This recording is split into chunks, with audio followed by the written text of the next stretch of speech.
Pues, como decía, retomamos la jornada con Andrés Martínez Espinosa. También contaremos con la presencia de Ana Campo Muñoz. A continuación tiene la palabra don Andrés Martínez. Agradecer en primer lugar la invitación del Foro Económico y Social en un tema tan delicado, pero un tema tan importante como es el agua. Tengo muchos agradecimientos que hacer, pero sobre todo y de forma especial quiero que este agradecimiento a todos los que tengo que agradecer se centre en la persona de Dani.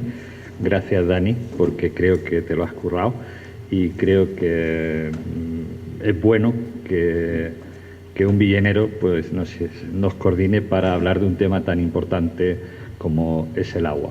Yo creo que el título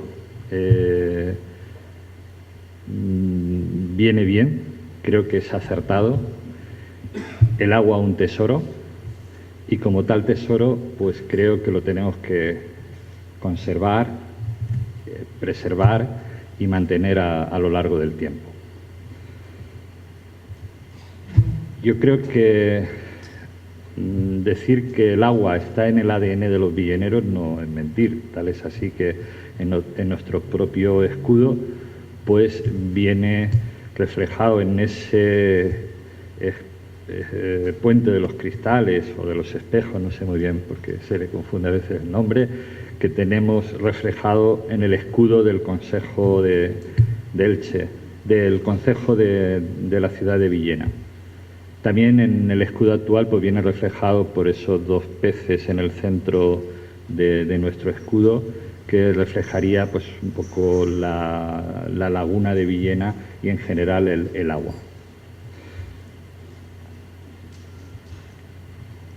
Desde luego que el tema del agua ha hecho que Villena sea diferente.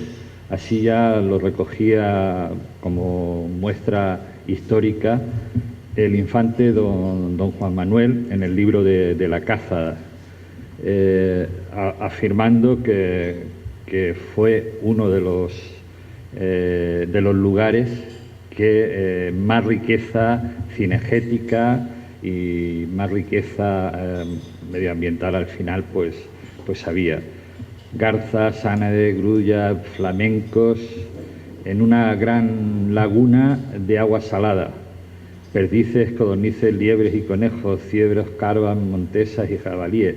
O sea, una diversidad cinegética y medioambiental importante. Y lógicamente nosotros venimos de ahí.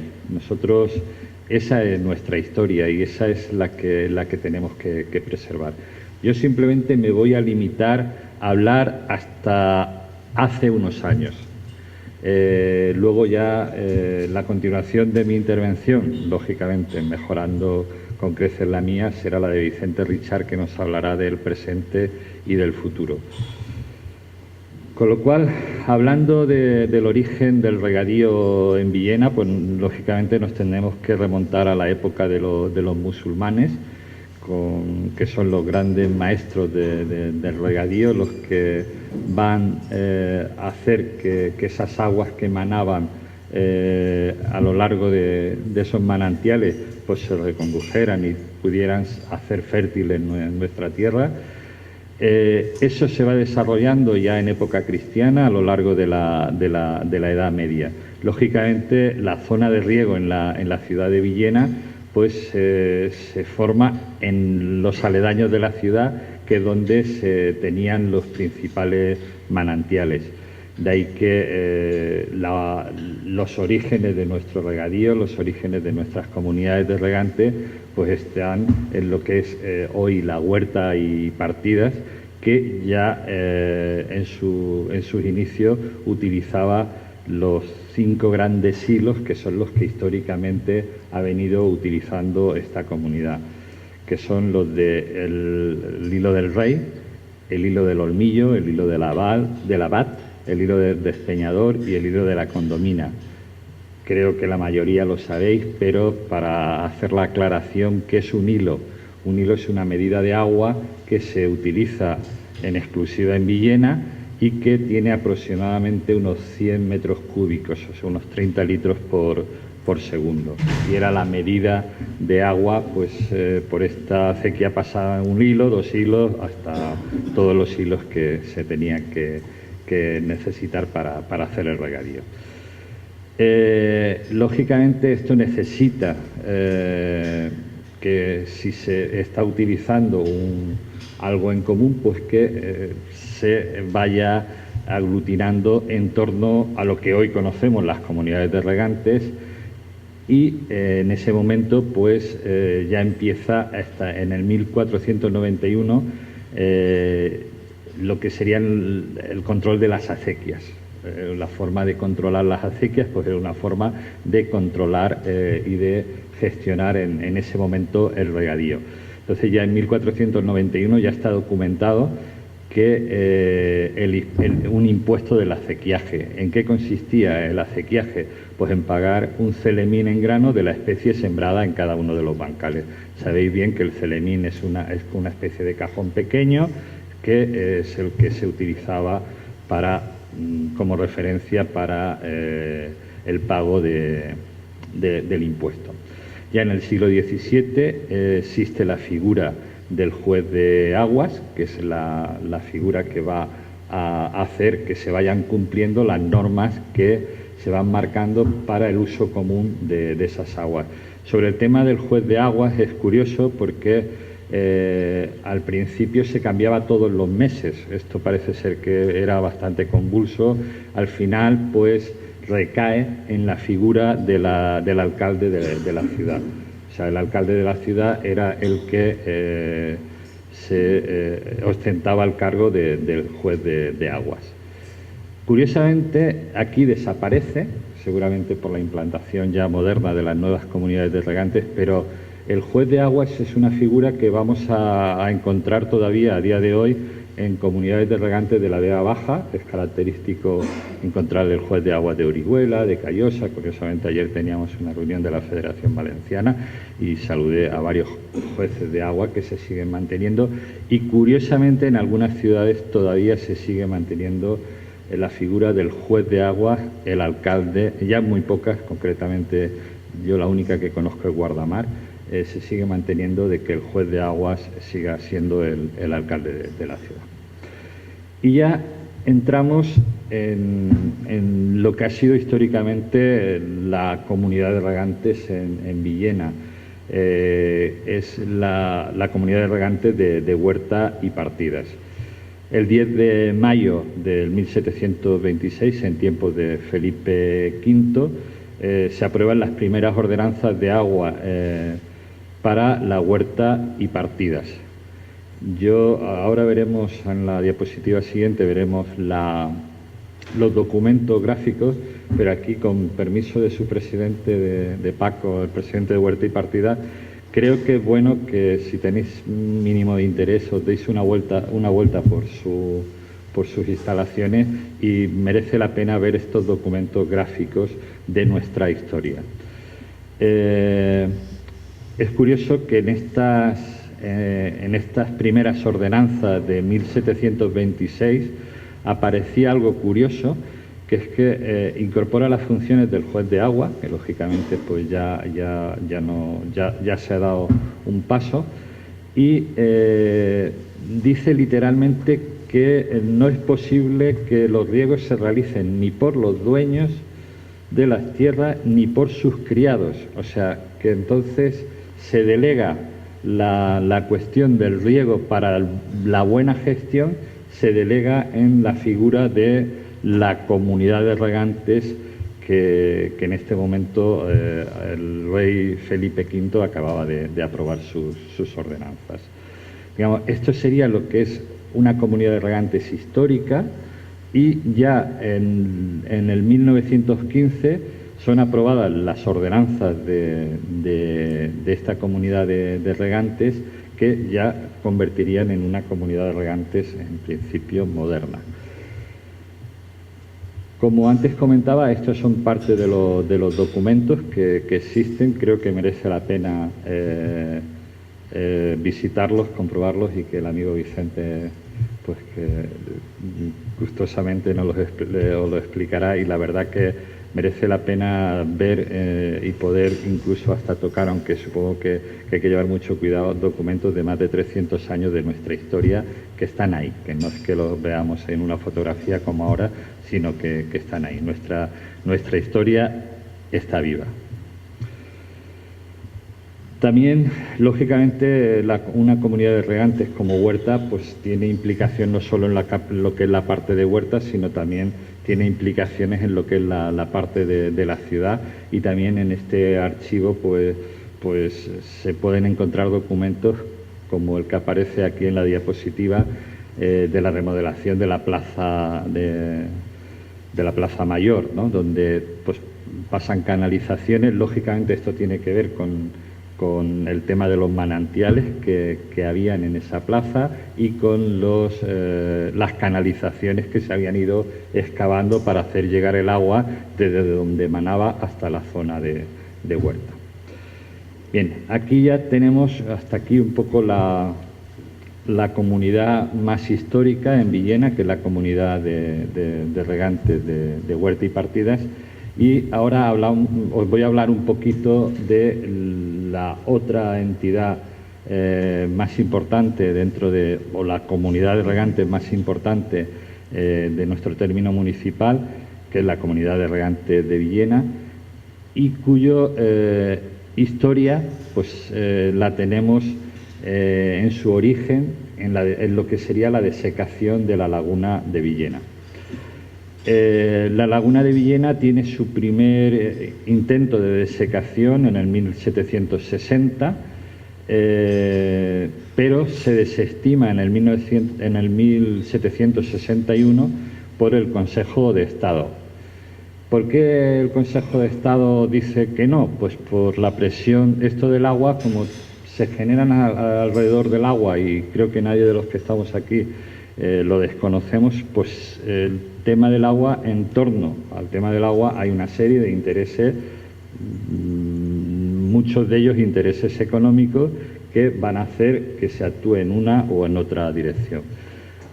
Como decía, la primera intentona de desecación es en 1760 son 3 ayuntamientos vecinos los que trasladan sus quejas para que no se realice la desecación de la laguna de Villena. La queja básicamente era del ayuntamiento de Sas, que decía que si se desecaba la laguna de Villena, pues se podían poner en peligro los ribazos que mantenían el paso del agua. Elda también manifestaba que el que pudieran venir estas aguas procedentes de la laguna en momentos puntuales, pues podía enturbiar sus aguas. Y la tercera población en discordia, para que esta desecación no se produjera, fue Novelda. Y aquí era por una cuestión de que ellos bebían el agua, digamos, para beber la utilizaban de lo que era el propio río Vinalopó, que entendían que si se desecaba la laguna y se aportaban las aguas de la laguna, pues iba a enturbiar estas aguas, se iba a perjudicar para que no pudieran aprovecharlas para el uso de beber, que en este caso y en esa época el uso más importante no era el de beber, sino el de beber al ganado. Y yo siempre digo el mismo ejemplo. En esta época el animal que más bebía era el burro, que bebía 40 litros al día.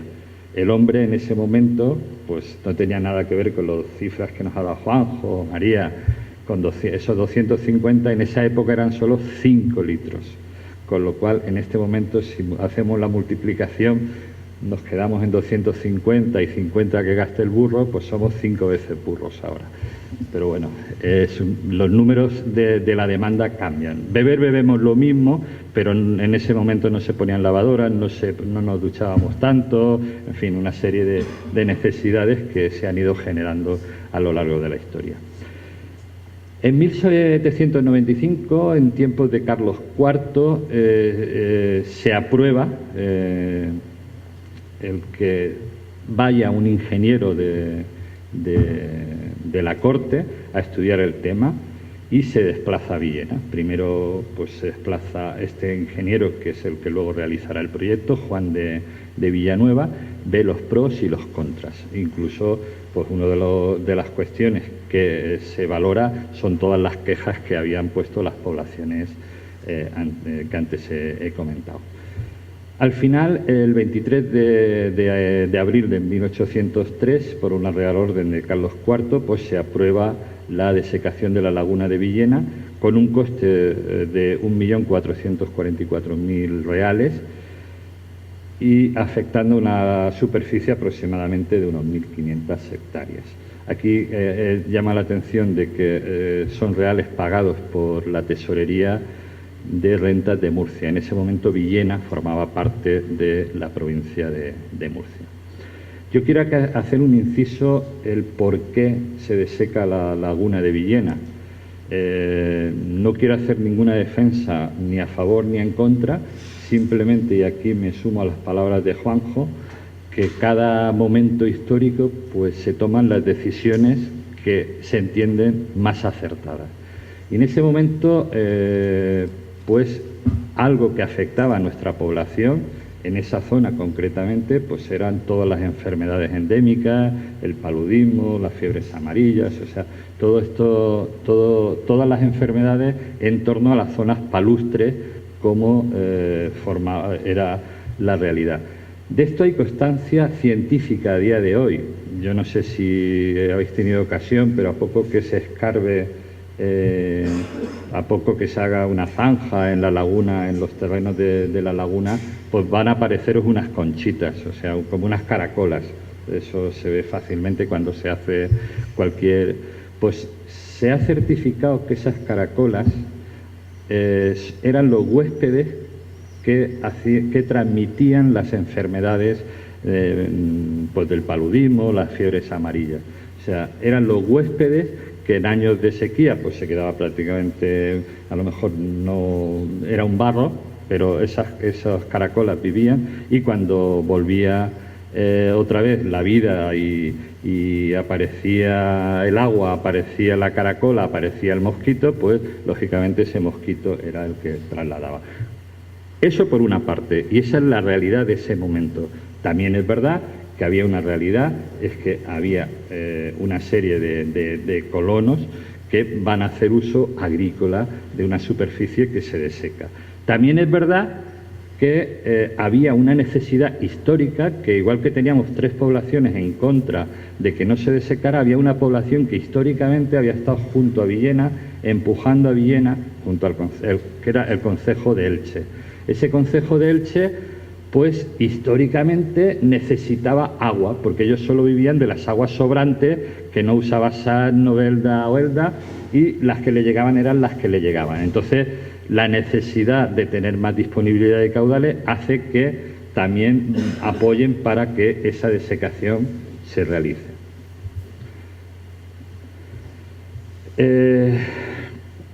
La laguna se deseca, se produce hay una serie de años que lo que se hace es una desalinización a base de lavarla con aguas buenas, aguas procedentes de la fuente del Chopo, que es la fotografía que ahí vemos, que es esta fuente del Chopo, es esa foto que nos ponía Juanjo de cuando un acuífero se llena, pues de forma natural, la salida natural del acuífero Jumilla-Villena es la fuente del Chopo, que todos todavía podemos ir a ver, y allí está lo que es este arco, se sigue manteniendo, ese monolito también, y bueno, pues esa era la zona que el acuífero salía de forma natural, y con esas aguas son las que se utilizan para el riego con posterioridad, pero en una primera instancia para lavar la zona salina. En 1825, bueno, estos terrenos van a formar parte de la corte, van a formar parte del patrimonio del Estado, y bueno, no se sabe muy bien por qué, pero el rey Felipe VI, pues en el año 1925 cede el dominio directo al hijo del general Elio que se murió en tiempo de los reformistas defendiendo a la corona, y como premio a la muerte del padre, pues se le da un título nobiliario, el que era el Marqués de la Lealtad, y se le ceden tanto la laguna de Villena como unos terrenos en Ellín, de los cuales todos los años los que desde el principio han utilizado la zona de la laguna, que ya desde el principio se les denominó a estos colonos laguneros. Estos laguneros pagaban aproximadamente unos 25.000 celemines de la época. O sea que esas rentas pasaban directamente al general Elio.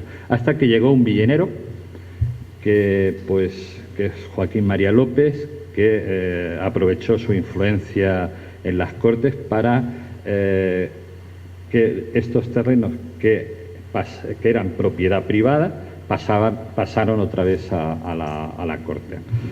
Esto se intentó, nuestro paisano lo intentó en 1835, no fue posible, y lo volvió a intentar en el 37 y se realizó. Con posterioridad, una vez recuperado 5 minutos, y no voy ni por la quinta diapositiva. Una vez recuperado el dominio, se vende al Marqués de Remisa, y luego fue en 1912 donde ya se vende a los comuneros, que concretamente a los comuneros laguneros, que concretamente eran 499, por un valor de 300.000, con un valor de 300.000 pesetas. O sea que, y este es el origen de la comunidad de regantes de Villena, que en este momento pues somos 1.300 socios, tenemos una superficie de 4.466 y una superficie media de 357 hectáreas. Somos la mayor comunidad de regantes que tiene el sistema Vinalopó-Alacant. Nuestra historia: 1901, aguas caballeras, pues prácticamente unos 1.000 litros que partían de la huerta, prácticamente la mitad, de la laguna, que la fuente del Chopo, la otra mitad, y luego de varios pozos artesianos a principios del siglo, unos 250 litros. El equilibrio se rompe pues en torno al 1934, pues que prácticamente ya no habían aguas caballeras. A principio del siglo, esta foto de principio del siglo, la fuente de los burros, nuestros abuelos o nuestros padres pues a lo mejor están ahí bañándose. ¿Por qué se rompe este equilibrio? Pues básicamente por el canal de los belgas, que hoy agua municipal, bueno, hasta hace poco aguas de Barcelona, hoy Suez, francesa, y a lo mejor de aquí unos días vuelva a ser belga. O sea que era el conocido canal de los belgas, que arranca a finales del 19 en Sas, pero pronto se establecen en Villena. Otra ruptura del equilibrio se produce por el segundo gran extractor de nuestra comarca, de nuestra zona, es el canal de la Sociedad del Canal de la Huerta, desde 1907. Aquí ya hacía referencia María bueno, pues en 1909 la realidad era distinta. Nosotros somos de Villena, aquí se le llamó el canal de la muerte, mientras que en Alicante, y con todo el derecho del mundo, pues se le llamó el canal de la vida. O sea, son dos realidades, dos puntos de vista para una misma realidad. No os entretengo, pero sí que quería poner de forma gráfica el descenso que ya ha comentado Juanjo. Bueno, pues lo quiero representar en la figura del castillo de Villena, porque es que descienden tanto, pues bueno, el acuífero que mejor tenemos, pues cada 10 años nos cargamos, desciende lo que es la altura del castillo de Villena. Pues como todos sabemos cómo es el castillo de Villena, pues sabéis que cada 10 años pasa eso. El Yecla Villena Benejama, que es el otro gran acuífero, que bueno, pues esto de los nombres cada uno le da uno, es el acuífero Solana, Yo siempre le he llamado al Villena Benejama, aquí incluso me he atrevido a ponerle yecla Villena Benejama, pero bueno, el acuífero Solana, pues desgraciadamente, en vez de descender el castillo cada 10, ahora nos vamos a cada 8 años. Pero claro, nos situamos en el castillo, o sea, nos situamos en el Carche Salinas, en el Serret Salinas. Es que prácticamente es 1 metro al mes lo que desciende, 10 metros al año de media. Es que cada 2 años y medio, nos cargamos el castillo de Villena, la altura del castillo de Villena. O sea, es que yo siempre digo que el problema de los acuíferos, sobre todo a la hora de tomar decisiones, sobre todo los que la tienen que tomar, desgraciadamente, en este caso los políticos, Valencia, Madrid, yo creo que deberíamos de poner un panel, los villeneros, a la entrada de Villena y decir, este mes ha descendido tanto, porque es que no vemos el problema. Es que cualquiera que viene de Madrid o de Valencia, cuando pasa de Villena, ve el mismo castillo, ve las mismas carreteras, no ve el problema que tenemos debajo del suelo, pero el problema sigue estando. Y para este problema pues hay que trabajar sobre soluciones. Y una solución pues ha sido, no de hoy, sino históricamente, el Júcar Vinalopó. Y curiosamente hoy estamos de cumpleaños. Hoy, 27 de mayo del 2017, pues celebramos el 597 cumpleaños del primer escrito que queda constancia de la solicitud del trasvase Júcar Vinalopó. O sea, que nuestros paisanos de Elche, en ese momento del concejo de Elche, el 27 de mayo de 1420, se dirigían al concejo de Villena y les decían: nos gustaría que fuéramos juntos en aquello que toca de sacar agua del Júcar. Y es este documento que, si tenéis también el gusto de verlo, está en el archivo de Elche. Por terminar ya, y con una pequeña reflexión, es que tenemos que seguir trabajando por defender a nuestra tierra y a nuestra gente. Yo agradezco una vez más la celebración de esta jornada, que aunque parezca que sea a un nivel local, creo que somos nosotros los que estamos aquí, los que cada uno en sus responsabilidades, desde la universidad, desde las comunidades, desde el ayuntamiento, desde el Consejo Económico y Social, los que tenemos que ir de la mano y hacernos valer. Es que nosotros hemos hecho los deberes históricamente, nosotros hemos cedido lo que teníamos, nosotros hemos modernizado nuestros regadíos para gastar lo menos posible. Yo creo que ahora es a la sociedad en general, a la Comunidad Valenciana, al Reino de España, la que le toca poner soluciones para que aquí los hijos, nuestros hijos, los hijos de nuestros hijos sigan creyendo en el futuro. Y lógicamente, a día de hoy, con una perspectiva que en el 1700 no se tenía, que hoy en día pues también la perspectiva medioambiental, claro que sí. ¿Por qué? Pues porque ya hemos cubierto esas necesidades que teníamos en los años 60, que se amplió el regadío porque teníamos la necesidad de comer, eso lo hemos satisfecho, a Dios gracias. Pues hoy tendremos que seguir trabajando para que se sigan manteniendo las actividades económicas y también, como no, el tema medioambiental. Muchas gracias.